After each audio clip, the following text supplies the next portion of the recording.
हरे कृष्णा. श्री भक्ती रसामृत सिंधूच्या 6व्या सत्रात आपल्या सगळ्यांचं स्वागत. तर आतापर्यंत 5 सत्रात आपण काय काय पाहिलं होतं? तर पहिल्या सत्रामध्ये आपण शुद्ध भक्तीची व्याख्या पाहिली होती. अन्याभिलाषिता शून्यम ज्ञान कर्मादि अनावृतम आनुकुल्येन कृष्णानुशीलनम भक्तिरुत्तमा. जी ज्ञान आणि कर्मापासून अनावृत आहे, अन्य कुठली अभिलाषा न ठेवता केवळ कृष्णाचं सुख हेच माझं सुख हे समजून भगवान श्रीकृष्णांचं अनुशीलन करणं, पुन्हा पुन्हा अशा गोष्टी करणं काया मन आणि वाचेने की ज्याने श्रीकृष्णांची संतुष्टी होईल, अशा अनुकूल भावाने केलेलं अनुशीलन त्याला भक्ती म्हणतात. त्यानंतर दुसऱ्या सत्रामध्ये आपण पाहिलं होतं की भक्तीची लक्षणं काय. एकदा आपण भक्ती करायला सुरुवात केली तर काय काय लक्षणं आपल्याला दिसून येतात, भक्तीची काय काय लक्षणं आहेत. तर क्लेशग्नी शुभदा मोक्षगताकृत सुदुर्लभा सांद्रानंद विशेषात्मा श्रीकृष्णाकर्षिणी च सा. म्हणजे साधन भक्तीमध्ये क्लेशग्नी आणि शुभदा, उत्तम गुण, उत्तम सुख हे भक्ती प्रदान करू शकते. एक अनुषंगिक फळ म्हणून सर्व प्रकारचे क्लेश नष्ट करू शकते शुद्ध भक्ती, एक अनुषंगिक फळ म्हणून. मोक्ष लघुताकृत, मोक्षाची सुद्धा इच्छा तुच्छ वाटायला लागते. मोक्ष कोणी देऊ इच्छित असला तरी सुद्धा भगवंत तर ते तरी त्याची कोणी कामना करत नाही. त्यानंतर सुदुर्लभ अशी आहे. त्यानंतर सांद्रानंद विशेषात्मा, हे प्रेम स्तरावर श्रीकृष्णांना साक्षात आकर्षित करते आपल्याकडे. तर ही भक्तीची लक्षणं आहेत. त्यानंतर ही भावभक्ती प्रेमभक्ती साधायची असेल तर साधन भक्ती करायला लागेल. साधन भक्तीची व्याख्या आपण तिसऱ्या सत्रात पाहिली होती. तर साधन भक्ती म्हणजे काय? कृती साध्या भवेत साध्य भावासा साधनाभिधा नित्य सिद्धस्य भावस्य प्राकट्यम हृदय साध्यता. तर कृती साध्या, आपल्या इंद्रियांच्या व्यापाराद्वारे, सर्व इंद्रिय आपली भगवानाच्या सेवेत लावली पाहिजे. तर त्याद्वारे इंद्रियांच्या व्यापाराद्वारे भवेत साध्य भावा, म्हणजे या साधन भक्तीचा दुसरा कुठलाही उद्देश नाही आहे, केवळ एकच उद्देश आहे. एकच उद्देश आहे तो म्हणजे भगवान श्रीकृष्णांच्या चरणांप्रती भाव. एक या 4 भावांपैकी एक भाव, दास्य भाव, वात्सल्य भाव, साख्य भाव किंवा माधुर्य भाव, या भावांपैकी एक भाव भगवान श्रीकृष्णांच्या चरणांच्या प्रती निर्माण होणं, याला साध्य भाव. तो भाव साध्य करण्यासाठी जी केली जाते त्याला साधना म्हणतात. नित्य सिद्धस्य भावस्य प्राकट्यमृती साध्यता, आणि भगवंतांच्या चित्तशक्ती विशेषाद्वारे आपल्या इंद्रियांना, हृदयाला एक कारण किंवा निमित्त बनवून त्याच्यामध्ये प्रकट होतात, आणि म्हणून याला प्राकट्यम असं म्हटलंय, हृदय साध्यता. त्यानंतर साधन भक्तीची अंगे कुठली ती आपण पाहिली होती. सगळ्यात आधी आदव गुरुपादाश्रय, कृष्ण दीक्षादि शिक्षणम, सद्धर्म पृच्छा, विश्रमेण गुरो सेवा. तर ही सर्व भक्तीमध्ये प्रवेश करण्यासाठीची अत्यंत आवश्यक अंग आहेत. आणि त्यानंतर आपण काय करावं, काय करू नये, एकादशी उपवास, तुळशीची सेवा, वैष्णव सेवा, अशी बरीच अंग पाहिली होती. गान, नर्तन, परिचर्या, परिक्रमा, तीर्थस्थळांना भेट, अशी बरीच आपण श्रवण, कीर्तन, स्मरण, अर्चन ही अंग साधन भक्तीची ऐकली होती. आणि त्यापैकी 5व्या सत्रामध्ये 5 प्रमुख अंगांबद्दल आपण चर्चा केली होती की साधू संग, नामकीर्तन, भागवत श्रवण, मथुरा आवास, श्रीमूर्तीर श्रद्धाय सेवन. या 5 गोष्टींचा थोडा जरी संबंध असला तरी तो एवढा प्रभावी आहे की श्रीकृष्णांच्या चरणाप्रती साक्षात भक्ती आपली निर्माण होऊ शकते, जर आपण निरपराध असलो तर. तर अशा प्रकारे आपण 5 प्रमुख अंग पाहिली होती. आणि आता भक्तीची कुठली अंग नाही आहेत ती आपण या सत्रामध्ये पाहणार आहोत. तर आपण प्रार्थनेने सुरुवात करू. ओम ज्ञानतिमिरान्धस्य ज्ञानाञ्जन शलाकया चक्षुरुन्मिलितं येन तस्मै श्रीगुरवे नमः. श्रीचैतन्यमनोभीष्टं स्थापितं येन भूतले स्वयं रूपः कदा मह्यं ददाति स्वपदान्तिकम्. तर भक्तीची अंग कुठली नाहीत ते आपण पाहणार. कुठली आहेत ती पाहिली आपण, कुठली नाही आहेत. ज्ञान, वैराग्य, वर्णाश्रम, कर्म, विवेक इत्यादी गुण भक्तीची अंगे नव्हेत. तर काही जणांना धक्का बसेल आश्चर्याचा, अहो असं कसं म्हणता, वर्णाश्रम कर्म नाही केलं तर मग आपण जीवितार्थ कसा चालवणार, ज्ञान वैराग्य नसलं तर भक्ती कशी उत्पन्न होणार, विवेकादी गुण तर पाहिजेच. त्या सगळ्याची उत्तर या सत्रामध्ये आपल्याला मिळणार आहेत. श्रील रूप गोस्वामी शास्त्रांमधून विविध प्रकारे आपल्याला उदाहरण देऊन, सिद्धता देऊन स्पष्ट करतात. सगळ्यात पहिल्यांदा तो कर्म हे भक्तीचे अंग नाही. आता कर्म म्हणजे काय थोडक्यात ते पाहू. नित्य आणि नैमित्तिक जी कर्म आहेत, जी वर्णाश्रमाच्या नुसार विहित आहेत, म्हणजे ब्राह्मणाचं कर्म आहे यजन याजन, क्षत्रियाचं कर्म आहे प्रजेचं पालन इत्यादी विविध यज्ञ करणं, वैश्याचं पालन आहे कर्म आहे कृषी गोरक्ष वाणिज्य, शूद्राचं कर्म आहे उपजीविका परिचर्या.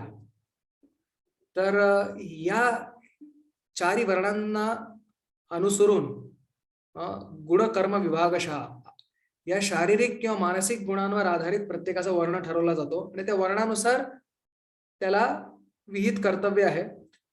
पण एक महत्वाची गोष्ट इथे लक्षात घेतली पाहिजे की भक्ती करण्यासाठी कुठल्याही अशा प्रकारच्या विहित कर्माचा अंतर्भाव भक्तीच्या मध्ये अंतर्भूत होत नाही.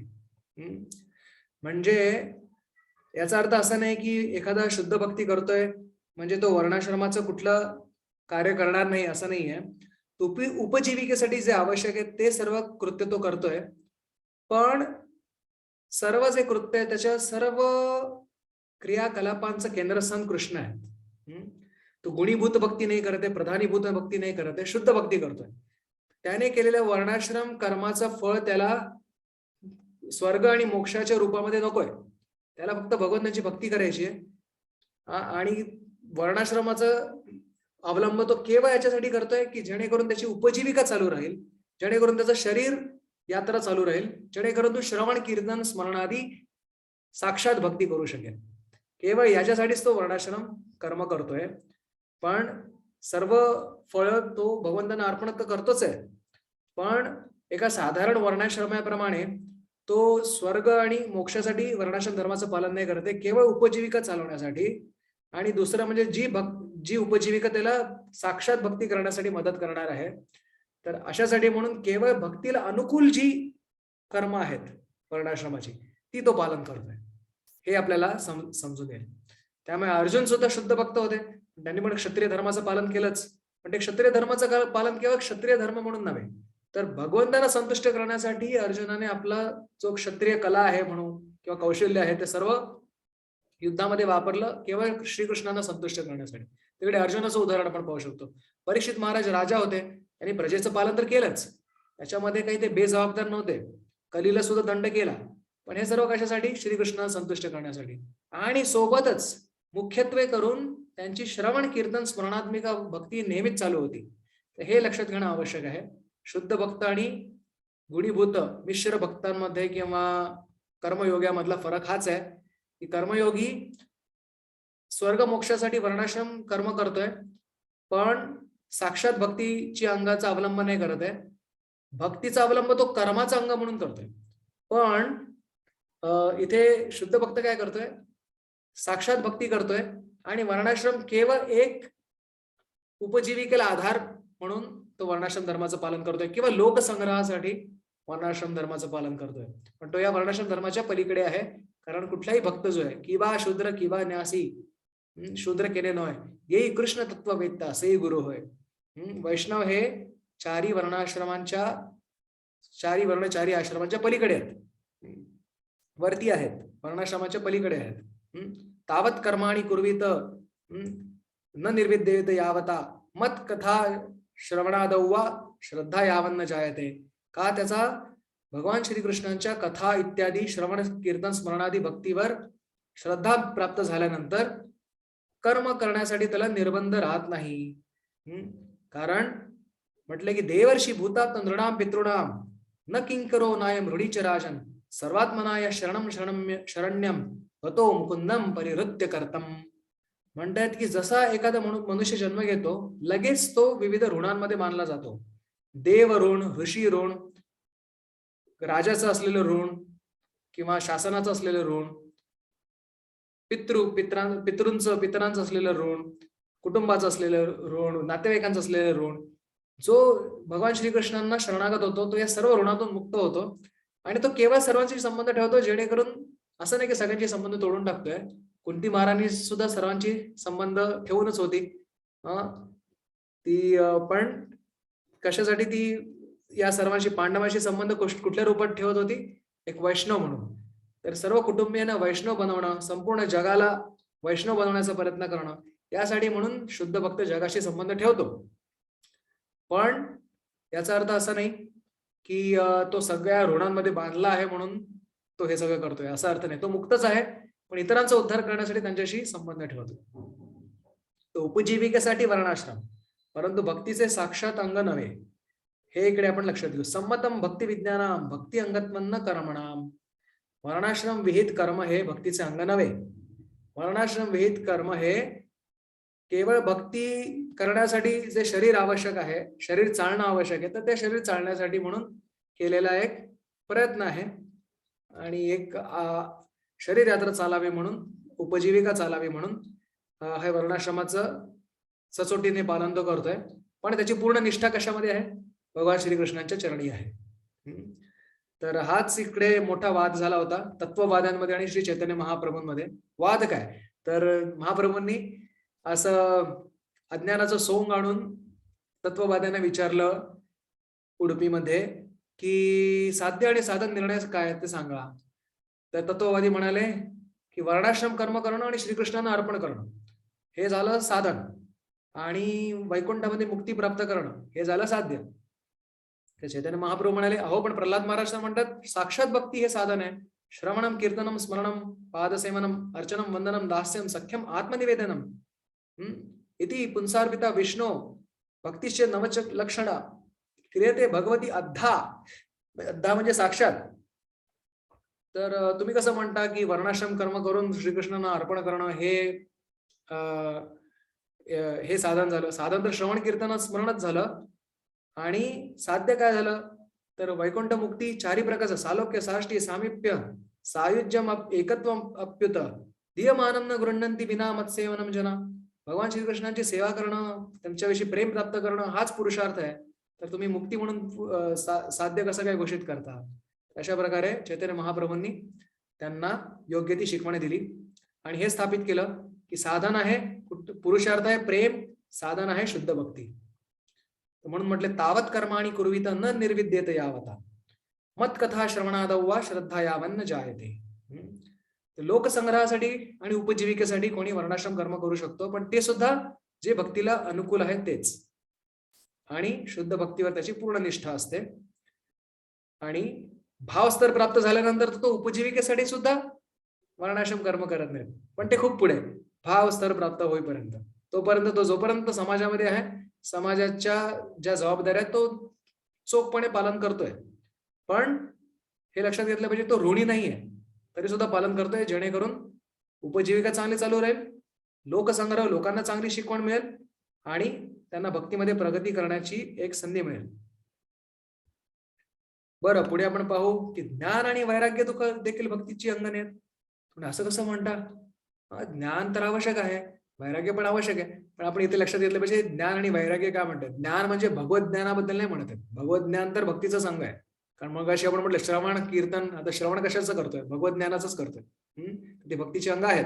ज्ञान म्हणजे जे आपण म्हणतो की ब्रह्मज्ञान, की सर्व काही आत्मा अनात्मा विवेक म्हणू आपण, किंवा ब्रह्मज्ञान म्हणू. भगवंतांच्या ब्रह्मज्योती म्हणजे एक अंगाचं फक्त भगवंताच्या ज्ञान. वदंती तत्त्वविदस तत्त्वम यज्ञानम अद्वयम ब्रह्मेति परमात्मेति भगवानिति शब्दते. तेच ते अंतिम सत्य आहे, ते भगवान स्वरूपामध्ये सर्वोच्च सत्य आहे, आणि त्याचाच एक अंग म्हणजे ब्रह्मज्ञान आहे. म्हणजे उदाहरणार्थ एखादी सुंदर सोन्याची मूर्ती आहे, दैदिप्यमान मूर्ती आहे, दुरून कोणी पाहतोय, पण समजा एखाद्याला चष्मा आहे माझ्यासारखा, त्याला चष्मा आहे आणि त्याने चष्मा काढून, त्याला दिसत नाही लगेच व्यवस्थित, त्याचा नंबर आहे चष्म्याचा, दृष्टी एवढी सक्षम नाहीये, चष्मा काढून समजा त्या दूरवर असलेल्या सुंदर सोन्याच्या मूर्तीकडे तो पाहिल, तर त्याला मूर्तीचा आकार दिसणार नाही, फक्त त्यातून निघालेला प्रकाश दिसेल. त्याच प्रकारे ज्यांची आध्यात्मिक शक्ती कमी आहे, अशा आध्यात्मिक साधकांना भगवंताची मूर्ती दिसत नाही, त्यांचा फक्त प्रकाश दिसतो, त्याला ब्रह्मज्ञान म्हणतात. आणि भगवंतांच्या आकारासोबत, दिव्य आकारासोबत भगवंताचं दर्शन होणं याला भगवत साक्षात्कार म्हणतात. तर भगवत साक्षात्कार आपण म्हणतो भक्तीद्वारेच प्राप्त होतो आणि भक्तीसाठी ब्रह्मज्ञान असण्याची आवश्यकता नाही. तत्पदार्थ ज्ञान, त्वम पदार्थ ज्ञान, कसं जीव हे सुद्धा आपण सर्वजण आहोत, ते जीव आहेत, तर त्यांच्याकडे सुद्धा एक व्यक्तित्व आहे, पण ते व्यक्तित्व सोडून केवळ एक सामान्य दृष्टीने आत्मा आणि परमात्म्याकडे पाहणं याला ब्रह्म म्हणतात. पण त्याच्यामध्ये काही विशेष प्राप्त होत नाही. फक्त समजतं की ब्रह्म म्हणजे पाणी नाही, ब्रह्म म्हणजे वायू नाही, ब्रह्म म्हणजे कुठली भौतिक गोष्ट नाही, एवढं फक्त समजतं. पण काय ते नक्की आहे ते समजण्यासाठी विशेष ज्ञान होणं आवश्यक आहे आणि ते विशेष ज्ञान म्हणजे भगवत ज्ञान आहे. त्यामुळे ब्रह्मज्ञान अपूर्व ज्ञान आहे आणि ते भक्ती करण्यासाठी आवश्यक नाहीये. उलट ब्रह्मज्ञानापेक्षाही वरचढ ज्ञान जे भगवत ज्ञान आहे ते भक्ती केल्यामुळे सहज प्राप्त होतं आणि भक्ती केल्यामुळेच प्राप्त होतं. तर उलट पक्षी हे ब्रह्मज्ञान जे आहे, जे कठीण प्रयास करून, फार तर्क वितर्क कुतर्क करून, हे त्या गोष्टींचा फार आपण म्हणू उहापोह करून एका अपूर्ण सिद्धांतापर्यंत पोहोचणं. अपूर्ण याच्यासाठी म्हणतोय कारण पूर्ण सिद्धांत तर भगवंताचं स्वरूपच आहे, पण त्याच्या न्यूनतर सिद्धांतापर्यंत पोहोचणं हे खरं तर हृदयाला कठीण बनवतं. आणि वैराग्य देखील जर फल्गू वैराग्य असेल की या जगामध्ये मला काहीच नको, हे सुद्धा आसक्तीच एक दुसरं टोक आहे. आसक्ती म्हणजे मला सगळं पाहिजे, माझ्यासाठी पाहिजे. आणि जेव्हा मनुष्य ती गोष्ट भोगण्यामध्ये पूर्णपणे निष्फळ होतो तेव्हा म्हणतो नाही मला तर काहीच नको, मला काहीच नको. ते सुद्धा आसक्तीच एक अंग आहे. त्या वैराग्याने, त्या प्रकारच्या वैराग्याने सुद्धा हृदय कठीण होतं. आणि भक्तीसाठी हे दोन्ही आवश्यक नाही आहे, कारण योग्य प्रकारचं ज्ञान आणि योग्य प्रकारचं वैराग्य भक्ती केल्यामुळे आपोआपच त्याच्यामध्ये निर्माण होतं. त्यामुळे हे दोन्ही सुद्धा भक्तीचे अंग नाही आहेत. ब्रह्मज्ञान आणि फल्गू वैराग्य हे भक्तीचे अंग नव्हेत. तर युक्त वैराग्य काय आणि फल्गू वैराग्य काय आपण नंतर पाहणार आहोत. सुकुमार स्वभावेयम, तर म्हणतात भगवत भक्ती भगवत सुकुमार स्वभावेयम इति श्री भगवन मधुर रूप गुणादि भावनामयत्वात इति. भगवंतांचं रूप, गुण, लीला अत्यंत मधुर आहेत, त्यामुळे भक्ती सुद्धा अत्यंत सुकुमार स्वभावा लतेप्रमाणे आहे. तर तिला प्रखर ज्ञान आणि वैराग्यामुळे ती लता करपायला नको, म्हणून अशा प्रकारचं शुष्क ज्ञान आणि शुष्क वैराग्यापासून भक्ती लतेला वाचवलं पाहिजे. कारण आपला भक्त म्हणून आपलं कार्य आहे, ध्येय आहे की भगवती तस्मात भगवती निजचित्तस्य सार्द्रतां कर्तुम इच्छना भक्तिरेव कार्य. आपलं ध्येय काय आहे? भाव प्राप्त करणं. भाव म्हणजे काय? तर भगवंतांच्या प्रती निजचित्ताची सार्द्रता, आर्द्र होणं, पाघळून जाणं, तर त्याला भक्ती म्हणतात. तर ते जो करू इच्छितोय तर त्याने भक्तीच केली पाहिजे. आणि ज्ञान वैराग्य यांपासून, शुष्क ज्ञान शुष्क वैराग्यापासून दूर राहायला पाहिजे. खरं तर या ज्ञान आणि विरक्तीची जी साध्य आहेत, ज्ञानाचं साध्य मुक्ती आणि विरक्तीचं साध्य ज्ञान, हे दोन्ही सुद्धा भक्तीच्या मिश्रणाच्या वाचून साध्य होत नाही. त्यामुळे भक्ती सर्वश्रेष्ठ आहे. आणि भक्तासाठी ज्ञान वैराग्य, शुष्क ज्ञान शुष्क वैराग्यासाठी जरी प्रयत्न नाही केला तरी भक्तीमधली रुचीच त्याला त्याचा विषय राग नष्ट करते. जसं गोपी म्हणतात की इतर राग विस्मारणम नृणाम वितर नसते धरामृतम.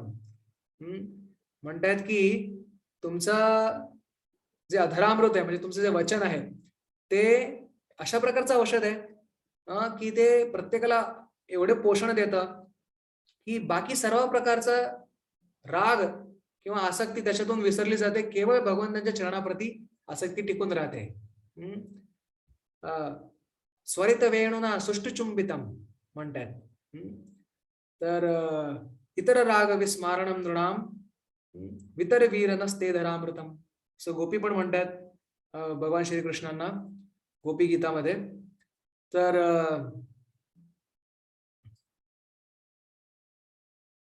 गीतेमध्ये सुद्धा भगवंत सांगतायत की भगवंत सांगतायत दुसऱ्या अध्यायामध्ये की रसवर्जम रसोप्यस्य परम दृष्ट्वा निवर्तते, विषया विनिवर्तनते निराहारस्य देहिना. की एखादा जबरदस्तीने आपली इंद्रिय नियंत्रणामध्ये ठेवतोय, पण त्याला भगवंतांच्या नाम रूप गुण लीलामध्ये रुची नसेल, तर ज्या प्रकारे रोग नष्ट नाही झालेला अशा रुग्णाचा जो रोग तो तसाच राहतो. आणि जरी त्याने जबरदस्ती काही गोष्टींच्या प्रती नियंत्रणामध्ये आणले असतील तरी सुद्धा जेव्हा पहिली संधी मिळेल तो पुन्हा त्याचं मन त्या सगळ्या गोष्टींकडे धावेल. पण ज्याला भगवंतांच्या नाम रूप गुण लीलांप्रती आकर्षण प्राप्त झालंय तो मात्र कधी असा फसणार नाही. उदाहरणार्थ एक एक एक एवढी रेग मारली आहे, ती रेग कमी छोटी त्याला न खोडता कसं काय छोटी करणार, तर दुसरी एक रेग मारा की जी त्याच्यापेक्षा मोठी असेल, त्यामुळे ही रेग न खोडता छोटी होऊ शकते. त्याचप्रकारे विषयांप्रती आकर्षण हे तेव्हाच क्षुल्लक वाटायला लागतं जेव्हा भगवान श्रीकृष्णांच्या प्रती आकर्षण आपलं निर्माण होतं. आणि भक्तीमधली रुची अशा प्रकारे इतर बाकीचा सगळा जी आसक्ती ती नष्ट करते आणि आपोआपच त्याला ज्ञान वैराग्याची अजिबात गरज नाहीये. शुष्क ज्ञान शुष्क वैराग्याची, यथार्थ ज्ञान आणि वैराग्य आपोआपच त्याच्यामध्ये भक्ती केल्यामुळे उत्पन्न होतं. आता पाहू युक्त वैराग्य काय आणि फल्गू वैराग्य काय. युक्त वैराग्य म्हणजे जो भक्त स्वतःच्या जीवनामध्ये वापरू शकतो, अनासक्तस्य विषयान, स्वतः विषयांमध्ये आसक्त नाहीये, पण यथारम उपयुंजता, जे आवश्यक आहे भक्तीसाठी त्याचा जो ग्रहण करतोय. निर्बंधा कृष्ण संबंधे युक्तम वैराग्य मुच्यते, कृष्ण संबंधामध्ये जे आवश्यक आहे त्यासाठी स्वीकार करतोय. तर भक्तिविनोद ठाकूर पण म्हणतात हे पण अनुकूल भाव आहे. भक्ती अनुकूल भाव काय आहे की भक्ती विनोद कृष्ण भजने अनुकूल पाया, प्रतिदिवसे परम सुखे स्वीकार करयता. म्हणतात प्रतिदिवस परम सुखे जे जे अनुकूल प्राप्त होईल भक्तिविनोद ठाकूर त्याचं ग्रहण करतील भगवान श्रीकृष्णांच्या संतुष्टीसाठी. हे आपण पण लक्षात ठेवलं पाहिजे. जे जे काही अनुकूल आहे तर ते भौतिक आहे म्हणून त्याचा त्याग करण्याची आवश्यकता नाहीये. श्रील प्रभुपादांनी आता श्रील भक्तिसिद्धांत सरस्वती ठाकूरांनी त्यांच्या ज्या गौडीय मिशनच्या वर प्रिंटिंग प्रेसचं पण चित्र होतं, मृदंगासोबत प्रिंटिंग प्रेस. प्रिंटिंग प्रेस तर काय आहे, मॉडर्न इन्व्हेन्शन आहे, नवीन शोध आहे. त्याचा सुद्धा वापर भगवान श्रीकृष्णांच्या वाणीचा प्रचार करण्यासाठी केला, तर ती सुद्धा त्याचं सुद्धा आध्यात्मिकीकरण होतं. त्याचप्रकारे आपलं घर, आपला पेशा, आपलं शरीर सर्व काही कृष्णासाठी वापरलं तर ते सुद्धा आध्यात्मिक होतं. ते भौतिकता त्याच्यातून निघून जाते. या उलट प्रापंचिकता या बुद्ध्या हरिसंबंधी वस्तूंना मोक्षभी परित्याग वैराग्य फल्गू गत्ते. काही काही जे असतात जे भरपूर आसक्त असतात आणि निष्फळ त्यांचे प्रयत्न झाल्यानंतर एक प्रकारचं नैराश्य निर्माण होतं आणि त्यानंतर म्हणतात मला तर काही नको. आणि अशा प्रकारे हरिसंबंधी वस्तू सुद्धा त्याचा ते त्याग करतात. तर ते फल्गू वैराग्य आहे, चुकीचं वैराग्य आहे. हरिसंबंधी वस्तू म्हणजे उदाहरणार्थ भगवंतांचा प्रसाद, श्रीकृष्णांना अर्पण केलेला प्रसाद, तर त्याचा परित्याग दोन प्रकारचा असू शकतो. एक म्हणजे त्याच्यासाठी प्रार्थना न करणं, दुसरं म्हणजे मिळाली तर न घेणं. तर मिळाली तर न घेणं हे तर हा तर भगवंतांच्या चरणावरती अपराध झाला, तर त्याला त्याची मुक्ती पण मिळणार नाही. त्यामुळे असं फल्गू वैराग्य त्याच्यामध्ये आपण त्याचा आपण त्याग केला पाहिजे. एकदा श्रील प्रभुपाद त्यांच्या समोर एकांनी एक चित्र आणलं. एक योगी होते जे पैशांकडे पाहून असं करत होते, नको मला पैसा, मी किती विरक्त आहे, मी हात लावणार नाही. प्रभुपाद म्हणाले की तुम्ही ह्याच्यापेक्षा दुप्पट पैसा आणा आणि माझा त्या पैशाला आलिंगन देऊन असा फोटो काढा. ते प्रभुपाद कशासाठी म्हणाले, कारण खरं तर वैराग्य वगैरे काही असं वैराग्याचा संबंधच कुठे होतो. तुमची कुठली गोष्ट तुमच्या अधिपत्याखाली होती की ज्याच्यावरती तुमचं वैराग्य निर्माण होत आहे. प्रभुपाद म्हणाले वैराग्य म्हणजे एकच वैराग्य, फक्त मिथ्या अहंकाराचा त्याग, एवढंच वैराग्य आहे. कारण कुठली वस्तू अशी पण तुमच्या मालकीची नाही तर तुम्ही काय वैराग्य संपादन करणार. मी वैरागी आहे, मी वैरागी आहे. अरे तुझं होतं काय की तू वैरागी आहेस. सगळं काही भगवान श्रीकृष्णांचं आहे. त्याच भावनेमध्ये त्या गोष्टीचा स्वीकार करणं आणि त्यांचा कृष्णाच्या सेवेमध्ये वापरणं, यालाच युक्त वैराग्य म्हणतात. आणि दुसरं वैराग्य फल्गू वैराग्य आहे, तर भक्ताने त्याच्यामध्ये पडू नये. बरं, मग विवेक, यम, बहिशुद्धी, अंतःशुद्धी हे सर्व गुण तर लागतील, ही तर भक्तीची अंग आहेत.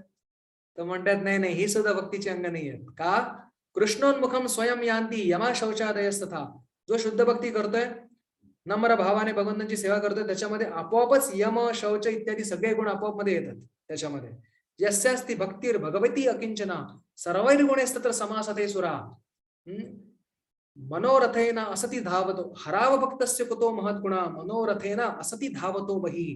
म्हणतात की यस्यास्ति भक्ती भगवती अकिंचन, अकिंचन भक्ती कृष्णांच्या चरणाप्रती ज्याच्या मनात निर्माण झाली, त्याच्यामध्ये सर्व गुण, सर्व देवतांमधले असलेले सगळे गुण त्यांच्या शरीराचा आश्रय घेतात.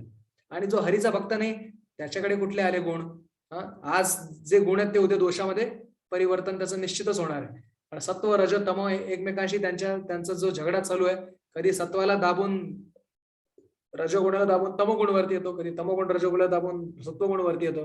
त्यांच्या प्रवाहामध्ये जो फसलेला माणूस तो कधी चांगले गुण दाखवणार, कधी वाईट गुण दाखवणार. तर या प्राकृत गुणांचा काही भरोसा नाहीये. जे शुद्ध भक्तीचे गुण आहेत तेच शाश्वत आहेत, अप्राकृत आहेत आणि श्रीकृष्णांच्या गुणांचे प्रतिनिधी आहेत आणि त्यांच्या गुणांचे अंश आहेत. अंश रूपामध्ये जेव्हा शुद्ध भक्तामध्ये उपलब्ध होतात तर ते गुण शाश्वत आहेत, कधी नष्ट न होणारे आहेत आणि आपोआप प्राप्त, भक्ती केल्यामुळे आपोआप प्राप्त होणार आहेत. तर आपल्याला ती लीला माहिती आहे की मृगारी नावाचा एक शिकारी होता, प्राण्यांना अर्धा मारून सोडत होता. तर नारद मुनी एकदा त्यांच्या जंगलातून जात होते आणि अरण्यातून जात असताना त्यांना दिसतंय की एक ससा अर्धवट तडफडतोय. पुढे जाऊन बघते हरिण अर्धवट तडफडतोय आणि तो पारधी जो आहे, जो शिकारी, तो तिसऱ्या एका जनावरावर निशाणा धरून बसलाय. नारद मुनी तिकडे येतात तर ते जनावर घाबरून पळून जातं. तर हा शिकारी रागवतो. नारद मुनी म्हणतो की अरे वाट सोडून इकडे कशाला आलात तुम्ही, माझे शिकार तुम्ही घालवले. नारद मुनी म्हणतात ते राहू दे, पण मी एक विचारू का, की वाटेमध्ये जे मी प्राणी पाहिले ते तुझे आहेत का, तू मारलेस का? तो म्हणतो हो मी मारले. नारद मुनी म्हणतात अरे पण ते असे अर्धवट का तडपतायत, त्यांना पूर्ण का नाही तू मारलेस? मृगारी म्हणतो कारण व्याध जो आहे तो म्हणतो की कारण मला लहानपणापासून प्राण्यांना असं छळ करायची आवड आहे. त्यांना अर्धवट तडफडताना पाहून मला आनंद होतो. नारद मुनी म्हणतात असा कुठला विकृत आनंद आहे तुझा? तू मेल्यानंतर काय होईल माहितीये तुम्हाला? तू एक फक्त मला कर की कृपा करून आतापासून प्राण्यांना पूर्ण मारत जा. म्हणतात का असं का म्हणता? कारण जे प्राणी मरतील त्यांचे शिव्या शाप तुला एवढे लागतील की तुझी अवस्था होणार आहे, त्यांच्यापेक्षा वाईट अवस्था तुझी होणार आहे मरताना. तो म्हणतो बापरे मी एवढं पाप केलं, मी तर काय करू? तर नारद मुनी म्हणतात तू सगळा हा व्यवसाय सोडून दे. व्यवसाय सोडून देऊ मग करू काय मी? म्हणून तू हरे कृष्ण महामंत्र जप, तुळशीचं सेवन कर आणि तुझी व्यवस्था मी करेन. अशा प्रकारे तो मृगारी त्याने तो व्यवसाय सोडून दिला. त्याच्यासाठी गावातूनच विविध लोक कधी ना कधी काहीतरी त्याला भेट म्हणून देत होते. त्याच्यावर तसा निर्वाह तो करत होता. अनेक दिवसांनी नारद मुनी पर्वत मुनींना घेऊन आले. व्याधाने पाहिलं की अरे आपले गुरु आले. तर तो दंडवत करणार, पण खाली पाहिलं की मुंग्यांची रांग चालली होती. त्या मुंग्यांना वाचवण्यासाठी तो जपत जपत जात होता. तेव्हा त्याला पाहून म्हणतात हा श्लोक, एतेन ही अद्भुता व्याध तव अहिंसा दयो गुण हरिभक्तो प्रवृत्ता ये न ते स्यू परतापिना. हे काही अद्भुत नाही, तुझ्यासारखा भक्तामध्ये अहिंसेसारखे गुण आपोआप निर्माण झाले. हे याच्यामध्ये काही अद्भुत नाही आहे, कारण हरिभक्तीमध्ये जे प्रवृत्त आहेत ते इतरांना कधीच त्रास देत नाहीत. तर विवेक, अहिंसा, यम, शौच हे सगळे गुण आपोआप शुद्ध भक्तामध्ये निर्माण होतात. कृष्ण संबंध वर्जित सर्व गुण भक्तीचे अंग होऊ शकत नाहीत. कोणी म्हणेल मी अलिप्त राहून विवेक किंवा यम, नियम किंवा शौच पालन करतो तर ते भक्तीचं अंग होऊ शकत नाही. पण कृष्ण भक्ती केली तर सर्व गुण यथार्थ रूपामध्ये त्याच्यामध्ये प्रकट होतात. तर हे आज आपण आजच्या सत्रामध्ये पाहिलं की भक्तीची अंग कुठली नाही आहेत. वर्णाश्रम, धर्म, कर्म हे काही भक्तीचं अंग नाहीये. पण उपजीविकेसाठी, लोकरक्षणासाठी, लोकसंग्रहासाठी आणि कृष्णाच्या प्रीतीसाठी जे आवश्यक अंग आहे, जे वर्णाश्रमाचं कृत्य आहे, ते जर भक्तीला अनुकूल असेल तर तो प्रत्येक शुद्ध भक्त करतो, प्रत्येक शुद्ध साधक करतो. ज्ञान आणि वैराग्य, शुष्क ज्ञान आणि वैराग्य हे भक्तीसाठी अजिबात आवश्यक नाहीये. भक्ती केल्याने आपोआपच वासुदेवे भगवती भक्ती योग प्रयोजिता जनयती आशु वैराग्यम ज्ञानंच अहैतुकम. भक्ती केल्याने आपोआपच यथार्थ ज्ञान आणि यथार्थ वैराग्य आपोआपच निर्माण होतं. दोन प्रकारचे वैराग्य पाहिले आपण, युक्त वैराग्य, फल्गु वैराग्य. युक्त वैराग्य म्हणजे जे कृष्णाच्या संबंधामध्ये ज्याचा स्वीकार केला जातो, कृष्णाला अर्पण केला जातो, त्याला युक्त वैराग्य म्हणतात. आणि जे कृष्णाला अर्पित वस्तू सुद्धा त्याचा स्वीकार केला जात नाही, मला काहीच नको, हा, अशा प्रकारे संपूर्ण जगापासून नैराश्य ज्याचं असतं, त्याला फक्त मुक्ती पाहिजे, त्याला फल्गू वैराग्य म्हणतात. त्याला बळी भक्ताने पडू नये. त्यानंतर शुद्ध भक्ती करत राहिल्याने आपोआपच सर्व गुण भक्तामध्ये यथार्थ रूपामध्ये उपस्थित होतात. तर याच्यासाठी आपण ते व्याधाचं उदाहरण पाहिलं होतं. तर हे झालं आजच्या 6व्या सत्रात आपण पाहिलं भक्तीची अंग कुठली नाही आहेत. 7व्या सत्र, 8वं सत्र आणि 9वं सत्र 3 सत्र बाकी आहेत. तर 7व्या सत्रामध्ये आपण पाहूया की रागानुग भक्ती कशाला म्हणतात. आतापर्यंत आपण वैदिक भक्तीबद्दल ऐकलं, वैदिक साधना भक्ती. तर रागानुग साधना भक्तीबद्दल पुढच्या सत्रामध्ये ऐकू. त्यानंतर भावभक्ती म्हणजे काय आणि प्रेमभक्ती म्हणजे काय, या गोष्टी आपण पाहू. धन्यवाद. हरे कृष्ण.